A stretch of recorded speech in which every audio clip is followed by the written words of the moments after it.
이처럼 성경이라고 하는 거는 모두가 하나님의 그 왕국의 몽사를 말하고, 봉사를 했으면 당연히 최종적으로는 거둬들이고, 그 다음에 그 곳간에 거둬들이는 것을 주인이 먹고 마시고 누리게 될 것이, 그것이 봉사의 목적이죠. 그런데 하나님은 영혼 봉사를 하는 것이니까 인제 자녀님들의 영혼이 아브라함과 그 후사들을 위하여 하늘에 예비하신 한 성에 이제 들어가는 그 곡간이 다 채워진 거예요. 이제 그 채우면은 봉사하는 주인이신 주님께서 형제자매들의 영혼을 먹고 마시는 것을 이제 표상이 되지만, 이것은 결혼 생활에 이제 이어진다, 그런 뜻인 거예요. 성경을 이제 해석하는 원칙만 지금 말씀드렸어요. 자, 그 다음에 유대인들은 혈통에 의한 하나님의 선민들인데, 그들이 유대교의 교리에 의해서 더럽혀지고 굳어졌을 때 그들은 이스마엘의 후예와 함의 후예 같이 그 사람들이나 뭐 다름없이 영적이지를 못하고 그들의 율법 종교관념으로 완악해져서 자신들의 메시아와 그리스도로 자신들을 구원하여 하나님의 세계로 인도하려고 임하신 인자 예수 그리스도를 개척하였고 죽여서 성경의 모든 예언들을 이루었습니다. 그들은 육체의 율법 준수에 빠져 의문을 따라 말씀을 취하여 신하의 바벨에 내려간 함 자손과 하나가 되었으며, 광야에서 방황하는 이스마엘 자손과 하나가 되었고, 팔도는 자라는 건 율법 전쟁들을 상징적으로 하는 말이에요. 먼 데까지 전도를 하러 나가서 사람을 이제 데려온다, 이제 그런 뜻인 거예요. 곧 광야의 특이한 사냥꾼들에 의하여 그들의 생명은 하나님과 단절됨으로 다 죽어 있었고, 저주의 말씀을 받고 이방 나라로 쫓겨간 자들이며 이혼당한 상태였습니다. 야곱을 축복받게 하기 위해서 어머니는 집에서 키우던 염소를 잡아가지고, 집짐승을 잡아가지고 음식을 만들어서 축복을 받게 해줬죠. 우리는 다 이제 그러니까 하나님의 집에 있는 우리 주인이신 주님의 돌봄을 받는 집짐승들이 다 드시는 걸 축복을 해야지 들짐승으로 되면 안 되는 것이죠. 그 다음에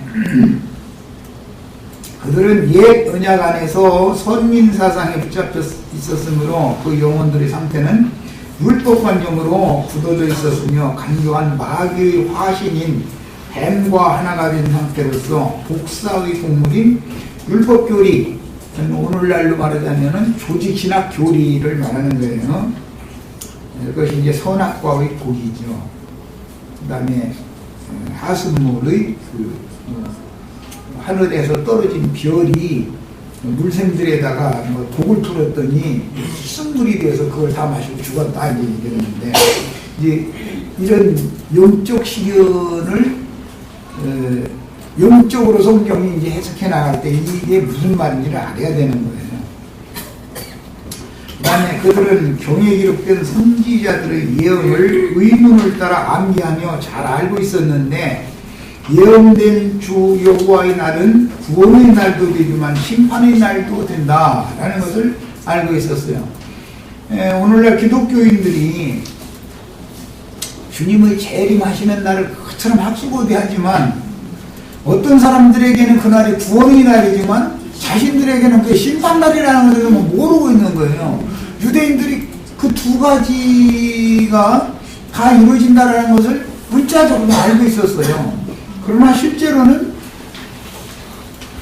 12제자와 120명의 성도들 외에는 다 오히려 심판받아 버렸죠.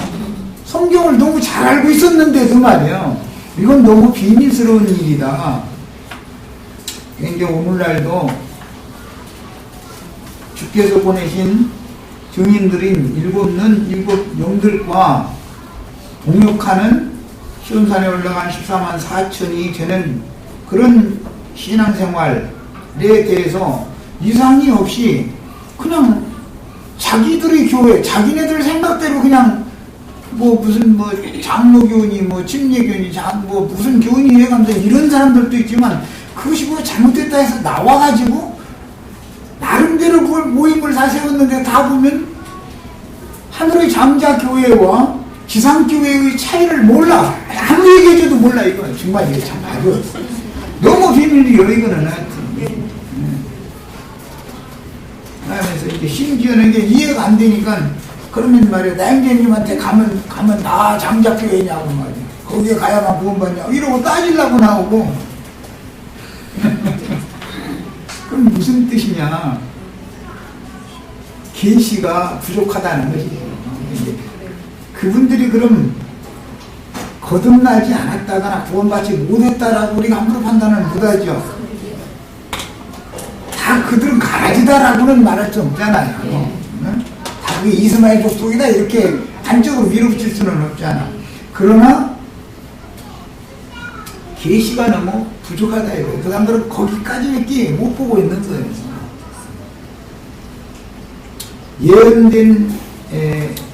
예언된 메시아는 왕이요 대제사장인 중보자요 그 선지자로 오신다. 메시아는 어떻게 오신다고요? 왕, 대제사장, 선지자 중의 선지자로 오시는 거예요. 이게 메시아라는 이제 기본 개념이에요. 왜? 메시아는 그리스도라 해서 기름 부음 받은 자라는 뜻이에요. 왕 기름 부음 받아야죠. 제사장들은 기름 부음 받아야죠. 선지자는 기름 부음 받아야죠. 그래서 메시아라는 말은 메시아 곧 그리스도 이렇게 말하는데 신약의 경우는 그리스도고 구약경우는 메시아예요. 그런데 왕, 제사장, 선지자들의 대표자, 그러니까 왕 중의 왕, 대제사장, 선지자 중에 선지자로 메시아가 오시는 거예요. 그런데 정작 그 메시아가 오셔서 내가 너희를 구원하러 온 이스라엘의 왕으로 왔다. 또 너희를 죄인들을 하나님, 하늘에 계신 하나님과 땅에 있는 마귀 자식들을 중재해서 하나님과 서로 상통, 교통을 회복시켜주러 왔다. 제사장으로 왔다. 또 솔로몬보다 더 큰 선지자가 여기 있다. 솔로몬이 지혜로워서 하늘과 땅과 또는 모든 레바논 백향목으로부터 시작해서 담에 나는 우슬초까지 다 일목요연하게 설명할 수 있다고 그러는데 그보다도 나는 더 큰 선지자다. 그게 우슬초는 담에 나게 하시고 어떤 곧게 자라는 나무는 레바논 산에 자라게 하시고 그렇게 장소까지 정해 주셔서 그 나무를 나게 하시고 풀이 나게 하시는 분이 오셨는데 이 사람들은 이해가 안 되는 거예요. 지금 이 말이. 네. 제일 중요한 게 이제 몇 절만 인용을 하자면 여기 있는 구절들은 집제들 집에서 다 읽으시길 바래요. 그 다음에 평강의 왕 이사야 9장 6절에는 그 메시아는 평강의 왕으로 오신다 그랬죠. 평강의 왕으로 메시아가 지금 왔는데 너희가 하나님과 원수 사이가 됐기 때문에 서로 화해해서 평화를 이루게 하려고 내가 왔다. 너희와 나와 서로 원수를 지내지 말고 나랑 같이 평화의 나라에서 내가 평화의 왕이니까 같이 평화롭게 지내자.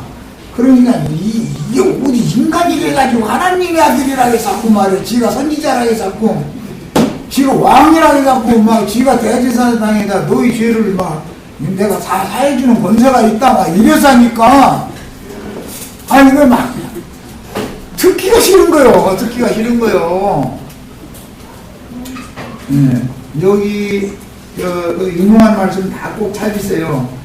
요한복음 10장 36절에 보면 지가 사람이 돼가지고 하나님의 아들이라 한다 해가지고 참남죄로 불어서 지금 죽이는 얘기 나오죠. 로마서 1장 4절에 보면 성결의 영으로는 血統으로는 아브라함과 다윗의 자손으로 왔지만 성경의 영으로는 영적인 이스라엘의 왕이 그분이다 이거예요. 왕이. 로마서 8장 14절에 보면 누구든지 그리스도 안에 있으면 그리스도의 사람이고 그리스도의 안에 있는 그리스도와 하나 된 사람은 다 하나님의 아들이죠. 그러면 예수님 때 네가 사람이 돼가지고 하나님의 아들이라고 해서 떠들고 앉아서 그래서 죽인 것처럼 우리가 오늘날 우리가 하나님의 아들입니다 이렇게 말하면은 싫어한다 이거예요. 사람들은 우리가 하나님의 백성만 돼도 감사한 일인데 무슨 하나님의 아들이에요. 하늘과 땅 모든 것을 지금 네가 상속받는 상속자란 말이요. 이제 이러고 이거 흉악한 이거 일안 나와 그만 이러고 나온다 이거예요. 왜 그러느냐 이 말은 그들은 하나님의 아들이 우리는 하나님의 아들이 아니라라는 말이란 말이에요. 사실은 그렇죠. 하나님의 아들이라고 하면 돌돌고 쳐. 우리는 종이다 뭐 하나님의 종이다라든지 하나님 나라의 백성이다 그러면은 다 통해. 그것까지는 용납 못해. 그런데 우리가 하나님의 아들로서 하늘과 땅의 모든 번제를 우리에게 상속해 주신다. 나는 그 상속자다 이렇게 나오면은 저는 죽여야 된다 이렇게 나온다는 거예요. 이게 참 비밀이에요. 계시록 이제 21장 10절에 보면 거룩한 성 예루살렘에 들어가서 신부를 취할 권세가 있는 사람들은 나는 그들이 하나님이 되고 그는 내 아들이 되리라 그랬죠. 우리 형제 자매들 다 아들 되셔야죠. 그런데 나는 뭐 자매로 태어났는데 어떻게 아들이 되냐고 그러시지 말고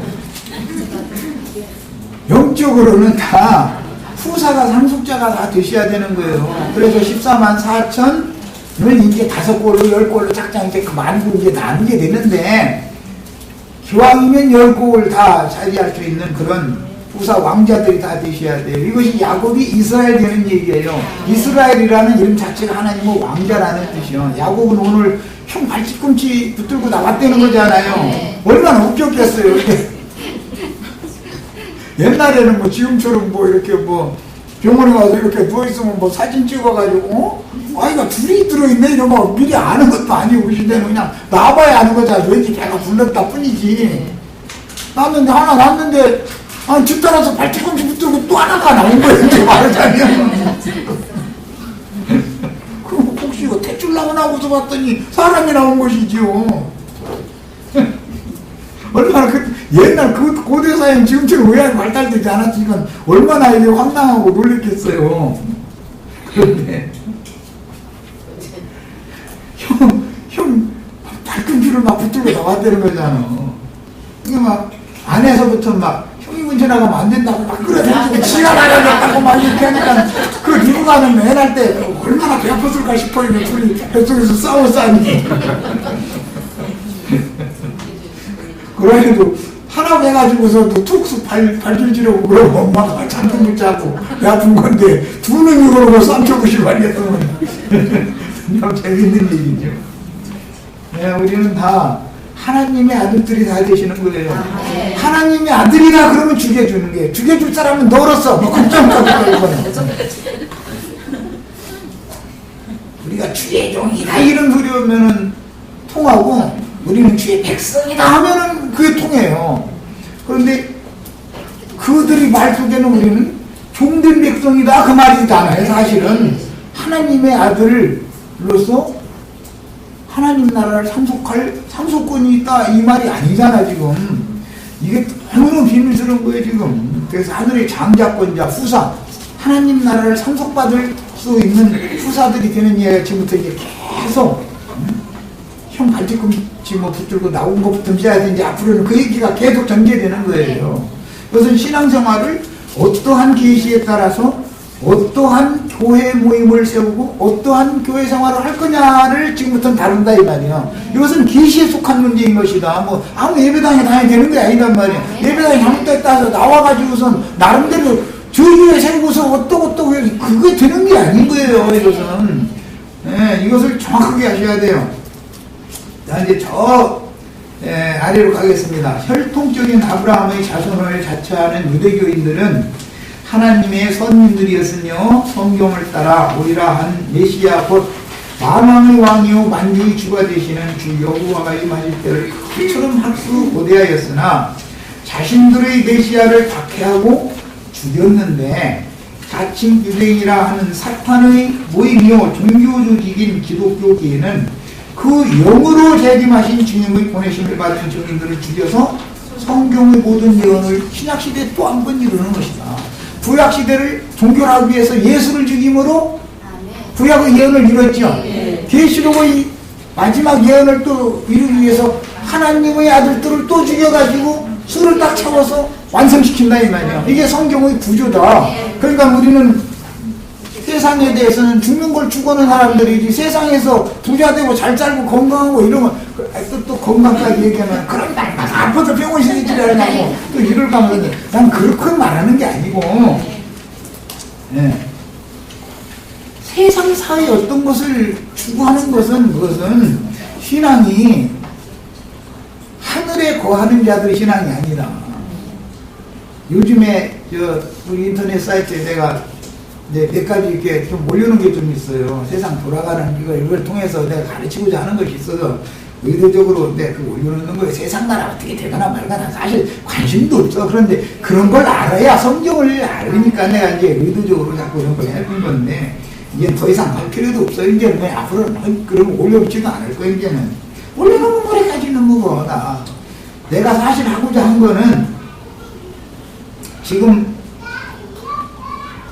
군합발로 사람들 발로 죽인 그 어떤 이상한 사람 내외관이 지금 어떤 사람은 반신반인이다 그러고 어떤 사람들은 그 시이다 지금 이런 사람들이 그 운동이 일어나고 있죠. 사람을 우상 중에서 제일 위험한 우상이 인간 우상인 거예요. 사람을 신의 위치에다 올려놓은 게 그 우상 숭배라고 그러잖아요. 그게 종교성인 것이거든요, 그게. 그런데 이게 우리나라에서 지금 그런 광풍이 지금 불고 있다 이거예요. 그런데 순진한 사람들은 이런 것도 몰라. 지금 이 세상 나라, 우리나라가 어떻게 돌아가는지 이걸 몰라, 그냥. 툭 하면 종부 어쩌고 이러면서는 그 바람이라는 게 뭐예요? 박아무개시 내외관을 신으로 지금 숭배하게 만드는 그 바람이잖아요. 사실은 뒤에는 어떤 일이 역사상에 일어나지는 것은 그 뒤에는 어떤 영의 역사다. 이게 바람이 부는 것이다 이 말이에요. 그런 바람이. 그래서 두 내외관 동상 세워놓고 지금 그걸 막 모여서 저러고 이런 거 사진에 나오고 난리가 아니죠. 그러면 이때가 성경의 예언을 우리에게 가르쳐주는 표적이 이렇게 나타나는구나를 알아야죠. 바벨론에서 고대의 바벨에서 니무롯과 세미라미스라고 하는 남자와 여자 두 상 세워놓고 그 앞에서 절 지켰죠. 그게 뭐예요? 뒤에는 바알과 아세라 신 이렇게 세워놓고 나서 우상 숭배시키는 거잖아요. 바벨론의 누보라고 하는 신의 아들이라 하는 느부갓네살이라고 하는 왕이 두각 경지에다가 자기 신상 세워놓고 나서는 거기다 절하면 다 죽인다고 그랬잖아요. 이런 것이 현실적으로 우리나라에서 현재 지금 그런 바람이 불고 있다 이거예요. 지금 1년 전부터 아주 그냥 물론 그 전부터는 서서히 이게 준비되다가 1년 전에는 이게 공개적으로 이렇게 막 이제 떠들고 이제 이러는 것이죠. 거기에 동조를 안 해주면은 종국이에요. 이거는 이렇게 지금 하는 거예요. 그 사람들이야 그렇게 하거나 말거나 사실 나는 상관이 없어요. 상관도 없는 사람이니까. 그러나 성경의 예언이 어떻게 이루어지는지를 알아야 된다 이거예요. 이것은 뭐예요? 끝이 왔다는 뜻이다. 심판날이 왔다라는 뜻이다. 징조다 이게 이런 것이 징조. 그리고 얼마 전에는 후쿠시마인가 어딘가 거기서 일본이 인간들이 잘못해가지고 그런 대재앙을 자초하는 그런 사건이 터졌는데 엊그제는 필리핀에서 또 자연재앙이 와서 오늘 아침에 신문 보니까 7,400명이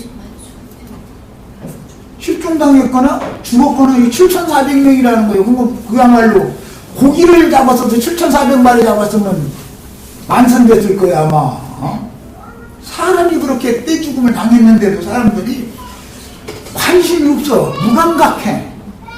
그만큼 사람들이 완악해졌다 이거예요. 사람 파리 목숨으로도 생각을 안 하는 거예요 지금.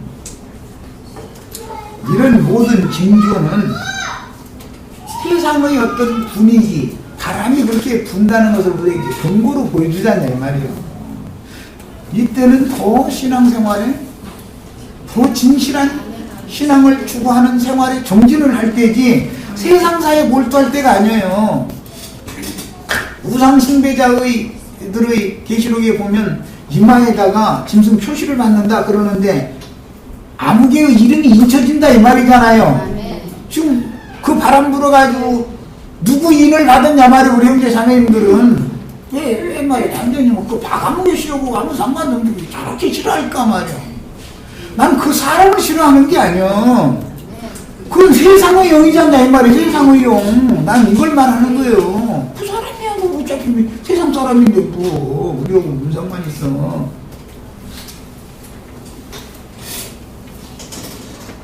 한 40년 전에 죽은 그 사람의 신이 다시 그 영이 올라와가지고 지금 광풍을 일으키고 있잖아요. 절대 영은 죽지 않는 거예요. 영은. 사람은 죽어도.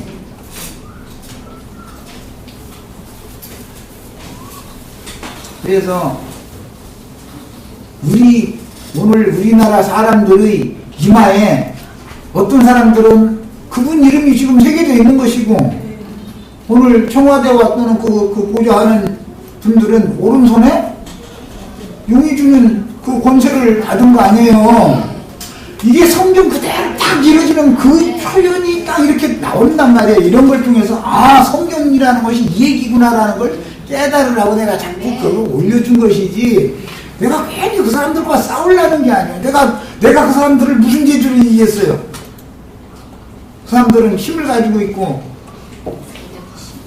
많은 힘을 갖고 있는 사람들이 그 사람들이고 우리는 성령의 힘을 받아가지고 성령의 능력과 권위를 우리 손에 맡겨줬는데 그러려면 죽는 수밖에 없어. 이 권위는 육신으로 죽는 거예요. 결국 그 사람들 대항하다가 세상의 영을 받았느냐 세상을 이기신 예수 그리스도의 영을 받았느냐 이 영싸움이다 이게 지금. 근데 지금 어딘가 신문에 보니까 예배당 60몇 프로가 지금 다 설교 때마다 그걸 해야 된다고 이런다는 거예요 지금. 뭐예요 지금. 우상숭배가 지금 광풍이 돌고 있다 이 말이잖아요. 그걸 반대하면 종북으로 몰리거든 이제 지금은. 예배당 목사도 그거 반대하는 설교 오면은 그 우상숭배하면 안 된다 이렇게 설교하면 종북주의자가 돼버려.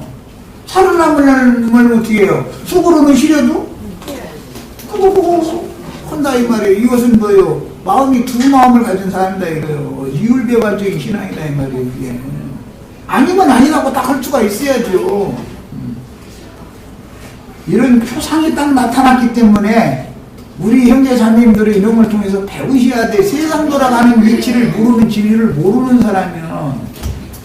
그래서 그냥 추상적으로 우리는 세상을 이겼고 날마다 죽고 그런 소리를 맨날 해도 소용없어. 다 추상적인 얘기하면 뭐래. 실제적인 상황이 왔을 때 이겨야지. 예수님이 헤롯이나 로마 황제 카이사나 그런 사람들의 편을 들어주고 그 사람들 옹호해주는 그런 설교를 하고 다녔다면 예수님이 왜 죽어? 세상 나라는 내 나라는 세상 나라는 아무 상관없는 나라예요. 카이사 얘기하면 카이사 거는 카이사의 죽냐? 그럼 카이사에게 세금 내. 하나님 나라에 세금은 내가 거 들어왔어 지금. 나 이제 이러고 다니니까 일 안 나왔다 해서 죽이는 거예요. 괜히 이기는 자 어쩌고 떠들어봐야 다 소없는 소리요. 이기는 자가 어떻게 이기는 자예요. 세상을 이김이 증표로 나타나야 되는데 세상의 영이 이렇게 휩쓸고 지나갈 때 여기에 거슬리고 대적할 수 있어야 이기는 자지. 안 그래요? 나는 무슨 정치, 종교 이런 거 사실 상관도 없는 사람. 그리고 간이 하고 싶지도 않아요. 그러나 이런 걸 통해서 성경 이야기를 알아야 된다 이거예요. 성경이 말하는 말을. 이기는 자라는 것이 뭐예요? 결국 후사다 이 말이잖아. 후사. 이기는 자는 그는 내 아들이 되고 나는 그들이 하나님이 되리라. 이게 이기는 자만 그런다는 거. 이기는 자만. 뭘 이겨? 괜히 입으로만 이겨? 응? 말에 뭘 묻을 게 뭐가 있어? 다 있지. 실제 상황이 오면은 벌벌 떨면 그게 무슨 놈이 이기는 자예요. 응? 이런 걸 아셔야 돼요. 앞으로 우리 지체들도 지혜롭게 처신하기를 바래요. 나처럼 다 산 사람이야 뭐. 여기 어떤 신부님이 그러지만 어차피 다 살았는데 그냥 뭐 잡다 가두거나 말거나 뭐 난 고맙다고 막 이러고리더만 나도 마찬가지예요. 근데 이제 젊은 분들은 이게 좀 어렵죠. 창창한데. 근데 깔보고서 그런 늙은 신부나 나 같은 이런 내가 무슨 힘이 있다고 나 같은 사람 잡아 넣는다 해서 민심만 흉흉해지지 않는 뭐 자기네들한테 무슨 일이 있겠어. 그냥 나 같은 사람 쳐다도 안 볼 거니까 그 신부님은 그래도 알아주는 분이니까 잡아 넣었다. 예, 핍박을 했다 그랬다가는 뒤집어지는 거예요. 이제 사람 하나 잘못 건드렸다가는 이게 이런 걸 알아야 돼. 이게 어떤 영의 역사다라는 걸 아셔야 돼. 마귀는 세상 죄인들을 통해서 역사하기도 하지만 하나님을 섬기는 일에 열심인 종교인들을 통해서 더 강력하게 은밀히 역사를 하는 것이다. 그래서 그렇게 바람을 일으키는 세상 사람들이 약간 세상 사람들이니까 가지는 뭐가 세상 사람들이 뭔 짓을 못해. 그런데 설교 강단에서 그것을 옹호하는 설교를 계속 하는 사람들은 종교인들이죠. 이게 문제다 이게. 그 땅에서 올라온 짐승들이 바다에서 올라온 짐승들은 원래 그러니까 뭐 그거는. 근데 이 땅에서 올라온 짐승들이 이게 문제인 거예요. 땅에서 올라온 짐승들이 바다에서 올라온 짐승 우산 각지에다 세워놓고 저러게 한다는 거잖아요. 그리고 저러지 않으면 수가 대치를 다 죽인다는 거예요. 성경이 어떻게 이루어지는지를 알라고 내가 이거 한 거예요. 앞으로는 이제 오늘까지 이렇게 해서 그 모든 드러난 거 이걸 다 드러내려고 내가 지금까지 쭉 그런 걸 그냥 올렸던 것이고, 앞으로는 그런 거 안 올려도 세상 분위기가 돌아가는 게 이런 것을 성경이 지금 말한 것이구나. 세상을 이긴다라는 말은 이걸 반대하고 거역하는, 그 다음에 내 육신이 죽임을 당할지라도 내 영혼이 더럽힘을 당하지 않는 것이 이긴다라는 말이 하나님의 아들이라는 증거구나. 이런 것을 꼭 아셔야 되겠어요. 유대인들은 주 예수를 주인 죄에 더하여 주의 증인들인 사도들과 스데반을 핍박하고 죽였는데, 주님께서 앞서가신 그 길을 따라간 순교자들인 이들은 이사야 44장 8절에 예언된 주 예수 곧 참 하나님의 증인들이었으며, 계시록 6장 9절로 11절의 예언이 응하여 시온산에 올라간 14만 4천이 차면 교회 시대가 종결되고 세상 나라는 주와 그 그리스도의 왕국이 되는데, 주님의 왕국이 실현되면 그 천년 기간에 신앙을 회복한 이스라엘 12지파의 14만 4천이 다시 채워지게 되는 것이다. 그런데 우리는 14만 4천에 들어가야 되는 것은 뭐 기본적인 거예요. 이것은 왜냐, 신부가 되는 건 그 14만 4천을 인도하는 인도자들이 되셔야 돼요. 어린 양이 뭐 신랑으로서 장가드는 얘기를 해놨지만, 실제 이사야 62장에 보면 시온의 아들들이 시온의 딸들에게 장가를 드는 것이죠. 그래서 왕들이 나오는 거예요. 그래서 그 왕들 중의 왕이 주님이시고, 주님은 모든 교회들의 전체는 주님의 몸된 한 교회를 이루어야 되는 것이죠. 각 지역 교회들이 수도 없이 많아요. 교회들마다 인도자를 다 세워주셔요. 장로들을, 집사들을 세우시고. 그런다 할지라도 모든 우주적인 교회 한 몸된 그리스도의 몸을 우리는 세우는 사람들이기, 무슨 장로교단 세우는 사람도 아니고 뭐 무슨 내교회 세우는 사람들이 아니다 이거예요.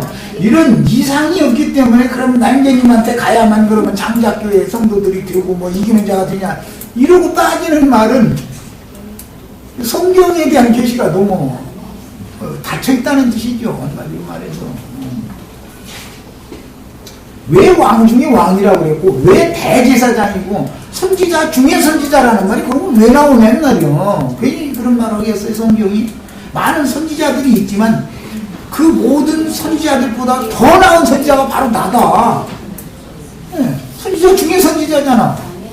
아무리 제사장들이 많아도 대제사장의 지휘 아래 일사불란하게 그 제사 의식을 행할 수 있으려면 대제사장의 지휘 아래에서 하는 것이지 제사장이 멋대로 하는 게 아니잖아요. 그럼 제사장이라는 게 복음 전하는 목자의 일을 보고 이제 제사장 직무다 그러는데 자기 교회 멋대로 그냥 각각 세워. 그거는 대제사장이신 성령의 지휘를 받는 사역이 아닐 수가 얼마든지 있는 것이다. 이건 참 이해가 필요한 거예요.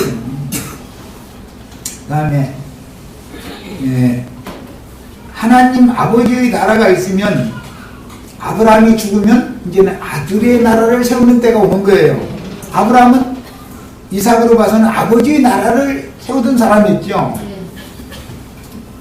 그래서 여기 누가복음 골로새서 베드로후서 12절을 일부러 인용을 해놨어요. 아버지께서 나라를 내게 맡기신 것 같이 너희도 내 나라에 있어서 먹고 마시며 이스라엘 12지 발을 침판하게 해주겠다 그랬어요. 그 다음에 골로새서 1장 13절에 사랑의 아들의 나라로 우리를 주속해가지고 옮기셨다 그랬어요. 지금 우리는 아버지 나라에 옮겨진 게 아니고 아들의 나라에 지금 옮겨진 거예요. 신약시대의 사람들이니까. 베드로후서 1장 12절에 우리가 곧 구주 예수 그리스도 영원한 나라에 들어감을 넉넉히 너희에게 주시리라 그랬어요. 오는 천년 왕국까지도 구주 예수 그리스도의 나라단 말이에요. 그 천년 왕국이 끝난 다음에 영원한 아버지의 나라, 아들이 그 나라를 아버지께 바치면 그때 영원한 아버지의 나라가 다시 완성이 되는 거예요. 이것이 성경의 경륜이다라는 걸 아셔야 되겠어요. 여호와 아버지의 시대는 지났고 그 나라 즉 육적 유대인들을 통해서 이루셨던 하나님의 나라는 폐해졌으며 주님의 나라인 교회가 세워졌지만 교회는 사탄이 지배하게 되면서 이기는 자들을 생산하는 하늘의 장자교회만 온전한 구원에 들어갑니다. 하나님은 부활의 생명이심으로 아들로 오셔서 영원한 나라를 세우셨으니 주 여호와 영원한 나라에 대한 구약의 예언은 새 언약 안에서 구주 예수 그리스도의 나라인 교회를 거쳐서 오는 새 세상에서 성취됩니다. 폐해질 옛 언약 안에서 여호와의 나라는 땅에 속한 언약으로 양자됨과 영광과 언약들과 율법을 세우신 것과 예배와 약속들이 있었고 땅에서 장수하며 땅에서 생육하고 번성하고 땅에서 누리는 복이 이스라엘 백성들과 약속한 구약시대의 복이죠. 그러나 신약시대의 복은 하늘에 간직한 신령한 복으로 복주시대에 이렇게 돼 있죠. 땅에 간직되어 있는 복이 아니에요. 우리는 그러니까 지금 신앙생활 하는데 땅의 복을 날마다 구한다라는 것은 우리가 지금 율법시대 사람들과 똑같은 영으로 살고 있다, 신앙생활 한다, 스스로 그 말을 하는 거잖아요 지금. 경륜을 너무 모르는 거예요. 경륜을. 영원한 새언약 안에서는 주 예수께 접붙임을 받은 하늘에 속한 약속들과 영광과 생명의 성령의 법과 영과 참된 예배와 신령한 하늘의 복과 영생이 있으니 옛 언약 안에서는 다 죽었으나 새 언약 안에서 회개한 모든 죄인들이 다 새 삶을 얻고 보혜로 세워지나. 오늘 우리 뭐 찬송에서도 보면 주와 함께 우리가 하늘에 앉혀졌다, 뭐 하늘에 올랐다, 뭐 이런 찬송했는데 입만 불러서 무슨 소용이 있어? 실제로 당신 어디 있어요? 그러면 여기 안양시 만안구 석수 일동 뭐 이러고 앉았으면 관악산 밑에 여기 있다 이래버리면 이거는 성경의 계시가 없는 사람들이죠.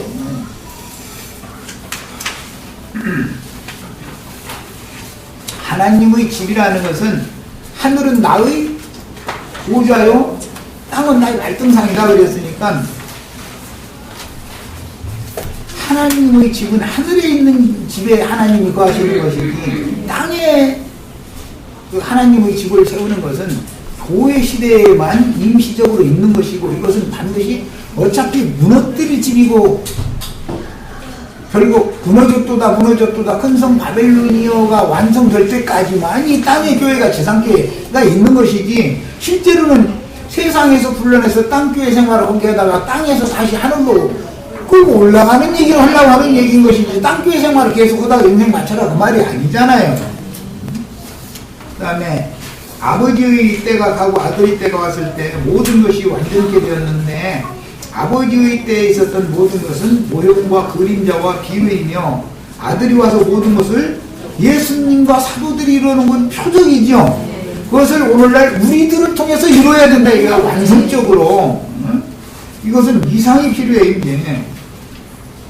그 다음에 먼저 육적인 장자 이스마엘과 그 다음에 그드라의 아들들 맨 나중에 이삭의 후손들이 순서로 기술하는 역대상 1장 28절로 54절은 역대기는 실제적으로는 출생 순서로 기록을 하니까 그런 것이죠. 이스마엘이 육적 장자잖아요. 맨 먼저 나죠. 그 다음에 이삭, 그 다음에는 그드라의 자손들. 그래서 역대기라는 것은 혈통적인 역사적인 사실에 근거해서 기록을 해놨단 말이에요. 이스라엘이 역사를 기록한 거니까. 그러나 이제 우리들은 누가 제일 좋은 부활 생명을 얻었느냐, 첫째 부활에 누가 참여할 거냐라는 것부터 기록을 하니까 하늘에 거하는 자들은 보겠지만 맨 먼저 나오고 그 다음에 땅과 바다에는 화가 있다라고 이렇게 나오는 거예요. 이런 성경의 흐름을 알아야 되는 거다. 그럼 우리는 어떻게든지 해서 하늘에 거하는 자가 되셔야죠. 화가 있다는데 땅과 바다에 거하는 자가 되셔야 되겠어요? 복 받아야지. 그야말로. 그런데 이런 복을 빌어주면 이 복이 무슨 복인지 계시가 없으면 알기가 어려운 거예요. 이게 지금. 성경의 기록 순서와 계열은 깊고도 심오한 하나님의 경륜을 남게 해주는데 창세기에서는 창세기 16장 24장까지 사레의 몸통 하갈에게서 난 아브라함의 아들 이스마엘이 그 자손에게로 돌아갔다 그러면 실제로는 아브람계보로 갔다 그 말이겠죠. 아브라함계보로 가는 게 아니고 이것을 지금 감춰놓고 있다 성경이 말하는 데는 의도가 있는 거다라는 거예요. 성경을 기록할 때. 그 다음에 사레의 몸중 하갈에게서 난 아브라함의 아들 이스마엘과 아브라함의 몸인 사라에게서 난 약속의 신 이삭에 대하여서만 기술을 했는데 25장에 와서는 갑작스럽게 아브라함의 후처를 취하였으니부터 시작하더니 그들하고 이어서 나들 얘기를 딱 갖다 지금 내놓는 거예요. 야, 정황으로 보자면 그래요. 사라가 죽기 전에 저쪽 동네 아브라함 그 어마어마한 영역의 족장이었어요. 아브라함이 집에 사라가 여전히 있어요. 주인 노릇을 하고 있어요. 광야에는 하갈이 아브라함이 아니에요. 이게 보자면. 그런데 저쪽 동네에 아브라함이 실제로 사라 늙을 말년에 사랑하는 여자가 이미 있었어요. 그래가지고 2, 3 날 때쯤에서는 이미 자손을 낳기 시작했어요. 그 여자를 통해서. 이것은 이제 다음에 이제 수상에도 살펴볼 건데 오늘 말씀에는 후처라고 번역이 됐어요. 그 후처라는 용어와 역대기에서는 첩이라고 번역을 했어요. 후처와 첩은 전혀 다른 거예요. 신분이. 첩이라는 것은 본처가 있는 상태에서 정부 노릇을 하는 여자라는 뜻이고 후처라는 뜻은 본처가 죽은 다음에 정식 부인으로 입적을 시켜줬다 그 말인 거예요. 그게 성경이 말할 때는 말하고자 하는 의도를 정확하게 알아야 돼요. 우리는 성경을 그래서 성경이 그냥 함부로 읽고 넘어가 버리면 안 돼. 성경을 읽을 때는. 그러니까 동방족속들은 이삭이 날 때쯤에서 실제로는 아브라함이 사실은 제일 사라 늙은이를 사랑했을 것 같아요. 이게 참고싱싱한 죄송합니다. 그들아를 더 사랑했을 것 같아요. 뭐 아이들 목장 한 바퀴 둘러보고 올게 하고 나가면은 사라는 벌써 어디 가는지 다 믿어. 그럴 때 해가면서 오지만 다 거기 들려서 왔으니까 아들 6이나 난 거예요. 그렇잖아요. 이거. 그런데 그렇게를 기록을 안 했을 뿐이죠. 그러나 우리는 후처라고도 표현하고 첩이라고도 표현할 때는 다 성경이 말하고자 하는 의도가 있어서 그런다라는 걸 우리는 그때 정황을 이렇게 알아가면서 읽어야 이게 지혜가 있는 사람이죠. 아브라함은 여자가 3사람이 있었어요. 그래서 그 다음에 창세기 25장에서는 아브라함이 후초를 취하였다고 시작하는데 전초는 옛 언약 안에서의 선민들을 상징한다면 후초는 새 언약 안에서의 선민들이니, 전초는 구약시대의 선민들을 상징한다면 사라는 후초라는 이 그두라라는 여자는 신약시대의 이방인들 중에서 얻은 교회를 지금 상징하고 있다 이 말이에요. 그런데 전처가 살아생전에는 척의 신분했다가 신약교회는 전처가 죽고 나면 이제 본초의 신분이 되는 거예요. 신약교회는 우리는 이런 신분이에요. 신분이 우리 어머니는 그두라요. 우리 어머니는 살아다 이렇게 이제 갈라디아서는 그것만 해놨기 때문에 사라의 자녀들은 거룩한 성에 들어가는 권세는 없지만 왕권이 없어요. 이것을 아셔야 돼. 이 얘기는 사라의 자녀가 왕권이 없냐고. 참 이게 그두라의 자손 동방족속들 중에서 왕들이 나오는 거예요. 그들이 최후로 세상 천하 만국의 왕들과 전쟁을 해서 최후로 이기는 거예요. 그래서 최종 이긴 자들이요, 이 사람들이 그리스도로 더불어 제사장이 되어 1000년 동안 첫째 부활로 일어나는 왕족들이란 말이야. 성경이 이런 감춘 비밀을 아셔야 돼. 이런 얘기하면 완전히 이단으로 안 몰릴 수가 없죠. 우리는 혈통적인 이삭의 후예들이 아니에요. 우리들이 무슨 미국하고 우리 형제 자매들 났어요? 그두라가 났어요. 그두라가. 그건 혈통적인 이스라엘 12지파의 대표잖아요. 이삭은 야곱의 아버지 어머니니까. 그러나 성령으로 말미암아서 이방 땅끝까지 모든 족속에게 나가서 복음을 전하는 새 시대가 오면 그두라가 낳은 아들들 중에서 왕족이 나온다. 교회 시대만 왕족이 나온다. 내가 자꾸 얘기를 하는 거예요. 그래서 교회 시대만 나온다. 천년왕국이 나오면 왕족이 나온다는 성경이 있냐? 그거 없다. 그럼 이것은 계시가 없으면 못 알아들어. 동방족속들 중에서 왕족이 나오는 거예요. 이것을 꼭 깨달으셔야 되겠어요. 다음 시간부터는 이제 이삭이 왜 60세에 아들을 낳아야 되며 그 180세에 죽어요. 그런데 이제 그런 모든 언제 태어나서 언제는 무슨 일이 벌어지고 언제는 죽고 이렇게 하는 모든 것도 굉장히 중요한 거예요. 성경이요. 성경이라는 것은 야곱과 에서를 낳아가지고 60세 때 낳았으니까 180세 때 죽은 120년 동안 이삭이 인생을 사는 거잖아요. 이삭이 죽을 때 야곱이 바탄나람에 갔다 돌아오죠. 실제는 땅의 아버지인 이삭 집으로 가는 게 아니에요. 야곱은요, 베델 하나님의 집으로 가는 거예요. 이게 너무너무 감춘 비밀이에요. 이런 걸 알아야 돼. 우리는 다 하나님의 집으로 돌아가는 하나님의 기업이 우리의 기업이지 땅의 이삭 아버지, 땅의 아버지가 우리 기업이 아니에요.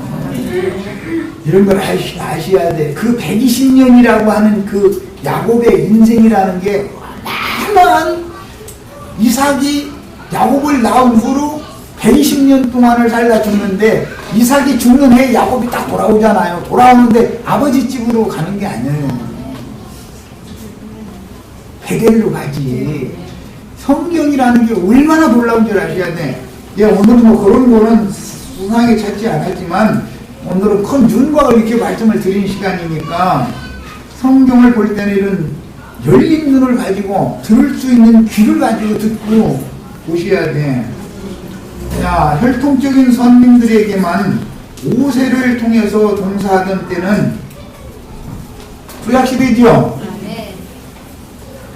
예수님이 오셔서 천국 공사를 하는 것이, 이삭이 한 해 공사를 했더니 뭐 100배나 수확을 해서 거부가 됐다. 예수님이 천국 공사 땅에 씨를 뿌렸는데 제일 적은 것이 30배, 그 다음에는 60배, 그 다음에 100배로 수확을 얻는 얘기를 했죠. 예수님이 농사져서 얻은 100배의 수확을 얻은 이것만이 완전한 천국농사의 가장 좋은 수확물인 거예요. 이런 모든 그 성경의 예언들이라는 것은 사람의 생각으로는 이게 이해할 수가 없어요. 오늘은 족보 이야기 하다 보면 족보에 연결되는 것이 모든 게 그 뼈에다가 살을 붙이는 것이 성경이니까 할 얘기가 참 많지만 시간이 됐으면 여기까지 해서 마치겠습니다.